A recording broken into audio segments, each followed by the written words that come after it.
S. I am a performer and entertainer out here in Las Vegas. I do a physical comedy illusion acts in a couple of shows out over on the Strip. I have been in many different variety and TV shows all throughout the world. I actually started the year off in Germany. I did a New Year's variety type show, and what was kind of cool is that the host of that show, he was a magician. He was a German magician. He went by the name of Topaz, and he had this really cool illusion where he would take this small speaker and he would continuously pull out larger speakers. And as he plugged each one in, they would start to play different sounds, different instruments. After about 16 different speakers that he pulled out and plugged in, each one were synced to each other. It played this really cool song that he wrote. I thought it was very creative and unique, and that just kind of always stuck with me. Last year, I actually had the privilege of performing at the Magic Castle out in LA. I did a variety act in Rudy Coley's show while he was headlining over at the Magic Castle. And I say it was a privilege because you can't just book a show there. You have to be a member, and you actually have to be invited there. So I don't think I'll ever be able to perform there ever again. So I just want to put that out there. And if you've never been to the Magic Castle, please, try to check it out. It's a really cool place. They've got a lot of secret hidden doors that you can walk through. You got a little dungeon downstairs, a bunch of bars. It's a really cool place. All right, so one thing I want to let everybody know is that I am not a magician. I'm a performer, and I know it sounds really stupid because, you're talking about magic, but I'm not a magician. I'm a big fan of magic. And also, since I'm being honest with you guys, I'm really tired. It's really early in the morning. Thank you everybody for waking up. I work nights, so it's going to be kind of a struggle for me. But just so I can get a read of the room, is there anybody tired with me by raising your hand at all? Keep your hands up, please, because we can get more coffee if there's not enough. So we got, keep them up, just so I can see. You, and you back there. Please come on up. You guys are going to be my first volunteers. All right. Thank you very much. All right.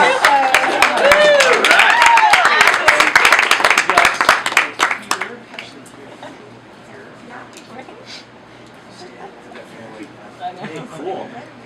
Hey. Good morning. All right. For everyone, what was your name? Nate. Nate, nice to meet you. Good to meet you.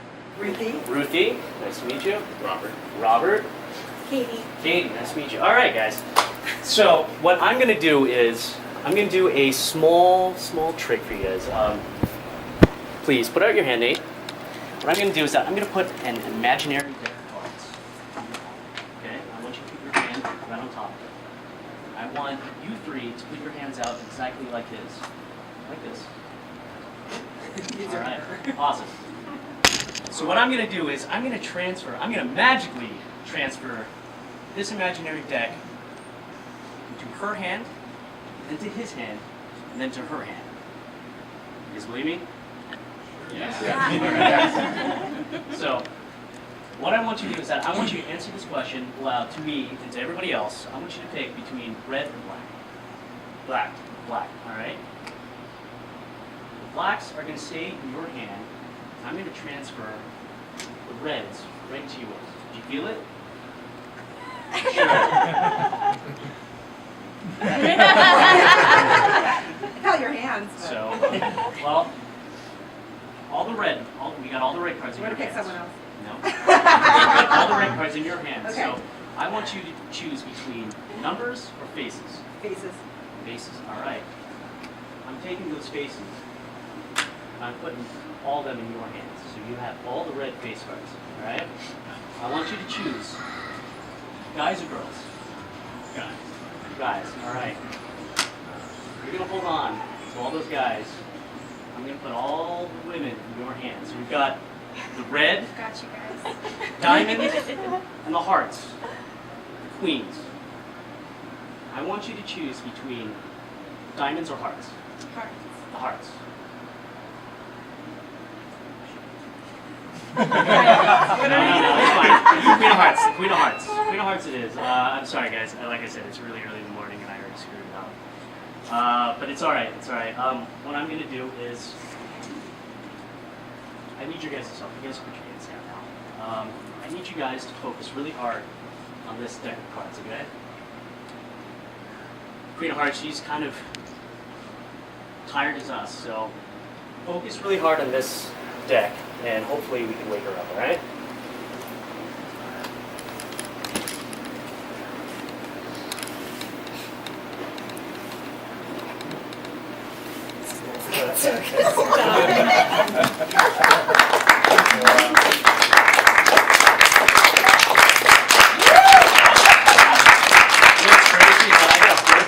Here that looks exactly like that.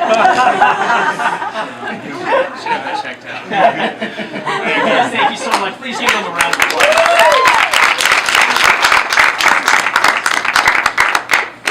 All right, so we're here to talk about magic. What is it? To me, it's the ability to astonish by producing an outcome, whether it be man-made or just coincidentally. And I know that sounds like I took that right out of the Webster's Dictionary, but that's honestly, that's how I feel magic is. That's what magic is to me. Like most magicians, I found magic at a very young age. I was about 5 years old. My parents took me to my first live performance. It was at the old Lady Luck Casino, and we saw Melinda, First Lady of Magic. It was kind of cool though, is because she didn't really do a lot of talking per se, but she did a series of tricks. Mainly, she would make things just disappear and then reappear out of nowhere. It was really cool. And what was very unique about her is that most traditional magic, it's always the magician making the beautiful assistant disappear. But Melinda, she was a double threat, so she did it all. And as I sat there and I watched her, I thought to myself, I want to do that. That is cool. That is awesome. I mean, like seriously, like how cool would it be to just at the age of 5 just disappear? My parents can't find me. And then you pop out. You're like, here I am. And I laugh and laugh and laugh. And it was at that moment that I realized that I wanted to be a performer, an entertainer. I wanted to do tricks and see people smile and laugh and amaze. So as we were leaving, I got my parents, dragged them into the gift shop, and they bought me the magic set that was in there. As soon as I got home, I ripped it apart. I tore it all to hell. Pieces and instructions flying everywhere, and I tried to make everything disappear. Even if it wasn't supposed to, I made it disappear. Because that's what magic was to me. I was 5 years old. I didn't know any better. So fast forward a couple years down the line, there was a special on TV called Magic, Secrets Revealed. Does anybody remember that? Yes. Yeah. I was really excited for that. I was like, man, this is my time. I'm finally going to learn the secrets. I'm finally going to learn how to levitate, make things disappear, reappear, including myself.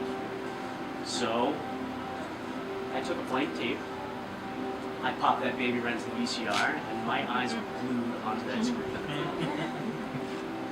And I watched that, and everything changed. It wasn't magic. It was all just illusions. It was deception. It was trickery. It was misguidance. I thought magic was real. These magicians, they took me by the hand, and they took me on this journey, and I followed them. Because I wanted to be one of them. And as soon as I got up next to them, they were behind me, and I had no idea how they got there. It was like finding out Santa Claus wasn't real all over again. My hopes and dreams of becoming this mythical wizard and magician were gone right out the window. Aww. But I sat there and I watched and I laughed because I fell for this. I'm the idiot that fell for all of this. It wasn't real. They were all tricks, they're pranks and everything like that. And it was funny to me. And so from then on, I started doing stupid jokes and stupid pranks and weird stuff at the age of 9 and 10, whatever I could do at arm's reach, like concealing things and putting them where they don't belong, like hot peppers in somebody's food, or a rubber snake in the fridge. I even put saran wrap on the door frame, and I waited for my dad to walk through that, like in Home Alone, and it was funny. Not to him, but to me, it was really funny. Once I got into high school, I got really into like theater, and I was like, yeah, I'm gonna get some stage time. I'm gonna learn how to do this, and and I'm gonna go out and I'm gonna be somebody big. My dad wasn't a fan of that either. He, you see, I was a military baby, and so his hopes and dreams for me were to join the military, serve my 4 years, and as soon as I get out, I am all set for life because the government will take care of me. That wasn't the life I wanted to live. There's nothing wrong with that. I have the utmost respect for anybody that goes and serves our country, but that just wasn't the life for me. So I did what any kid would do that was born in the 80s. I ran away. But I didn't just go up the street to my friend's house and lay on his bed or on the couch or crash there for a couple days. I packed my bags, I jumped on a plane, and I ran away to a traveling Danish circus. And it wasn't a great lifestyle choice, in all honesty. I had one caravan that I had to share with somebody else. There was no bathroom in there. I was next to all the crew members. There was all the Russians, the Ukrainians, the Polish, the Moroccans, and those guys could drink. I mean, I've never seen so many fights in my life. It's insane. They would always hang their fish outside of their trailers and would just sit there and smell so bad. We had one little trailer that had a toilet and a shower in the same room, and I had to share that with 40 other people. It's kind of gross. But I have no regrets about it at all, because it was there that I learned how to juggle. I learned how to do trapeze. I did aerial straps, and I learned how to clown. It was awesome. It was so much fun. But unfortunately, all good things come to an end. The show ran its course, and after 7 months of traveling every single day, I had to come back. Now, when I came back, I needed a job. And my friend, she hooked me up with a box office job over at the Steve Wyrick Theater at Planet Hollywood once upon a time ago. And as a box office attendant, you kind of have a lot of time on your hands. And the only way I could pass time, I thought, was, hey, I work at a magic show. Why not pick up some magic again? I loved it as a kid, even now. It was really cool because there were a couple other people there that actually did magic as well. And so they taught me, the simple basic tricks that I should have learned a long time ago. Double lifts, palming, finger breaks, certain shuffles, sleight of hand. It was really cool. And we would get together every day before our shifts, and we would show each other tricks. We'd go one for one, and if we liked, the trick that we saw, we'd be like, oh man, teach that to me. That's cool.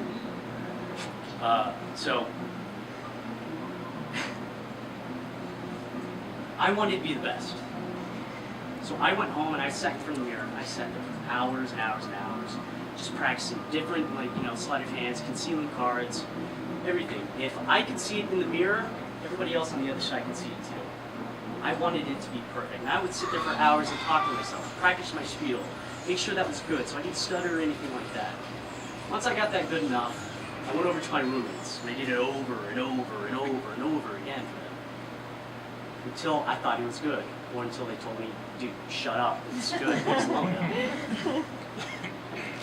And eventually, I started going out and I started doing small tricks for random strangers that, would give me the couple minutes to watch my shitty tricks. It was fun. It was a lot of fun, but after a while, I grew kind of bored with it because I wasn't growing as an artist. If I'm not moving forward, I'm exploding. And so I ran away again. That doesn't mean that I stopped doing magic altogether. I always kept a small repertoire of tricks that I would do on the fly, in case I got the entertainment bug. All right. Plus, magic is a very expensive hobby. And big tricks really scare the hell out of me. Plus, they're really hard to travel with. I did a variety show out in Dubai, and there was a magician there, him and his wife, and they performed the traditional saw a woman in half trick. what he did was that he brought people up on stage, and he filled the whole stage, so there were people up there that could, give their gasps and everything. They could see up close magic. One tip for everybody that's going to do a performance for a larger crowd: please understand and know your audience. Because this guy pulled up a good number of people, and not one of them knew how to speak English at all. And they crowded that table, and they started touching things and looking things and moving at things. By the time he was done, you could tell that he just wanted to bash his head into the wall. He was so frustrated, so frustrated. And when our time was done, and we were at the airport, him and his wife were arguing at the attendants until they were blue in the face because they wouldn't let them check their bags and their props into the plane. Their props were too big. So after about an hour of arguing, one of the managers came out and they're like, you know what? The best we can do is we can get in contact with people in charge of the show. We'll watch your stuff. We'll have them come down here and we'll ship it out to you. I have no idea if they got any of their stuff back. It was probably about a good $10,000 worth of props. So, just food for thought. So now that everything is kind of all said and done, traveling almost every single day, doing a couple months in different countries, Switzerland, going over to Sweden, and over to Germany, I thought it was time to come home. And I got in contact with my friend, and he cast me into his act, the act that I do out over at the V and Sax Theater right now. It was very surreal, just for where and who I was performing with. Because like I said, magic to me is the ability to astonish by producing an outcome, whether it be man-made or coincidental. Because a couple years ago, when I came back, I found myself performing on this very exact same stage that I was selling tickets to at the Steve Wyrick Theater, which is now the Sax Theater. And the variety show that I was in, the featured performer was actually Melinda, the First Lady of Magic. It all just kind of came back in one big circle. I thought that was the coolest thing in the world. And on my travels, I do have to say, let's just go. On my travels, I learned this one thing. A guy came up to me one day. He had 3 playing cards. He said, I've got this card, I've got this card, and I got that card. He says, all you have to do is just pay attention to that card. As he told me that, he put it at the bottom of the pile. I said, that's easy, that card's at the bottom. He said, no, it's this card. I said, okay, well, if this card's at the bottom, that card's on top. He goes, no, because that's also this card. So I said, all right, well, if this card's at the bottom and the top, that card's in the middle. He said, no, because the middle card's also this card.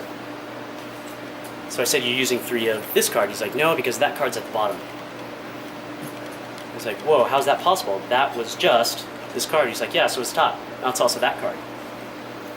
So I said, you're using 2 of that card. He goes, no, I'm using 3 of that card because that card's right there in the middle. So I said, you got to be cheating. And he goes, yeah, because I got this card right here, I got this card right here, and I got this card right here. I was very taken back. And he looked at me and he goes, sometimes in life, you get a little bit of this, you get a little bit of that, but if you stay focused, you stay true to yourself and stay true to your dreams and what you want to do, sometimes you get a little bit of the other. Thank you, everyone.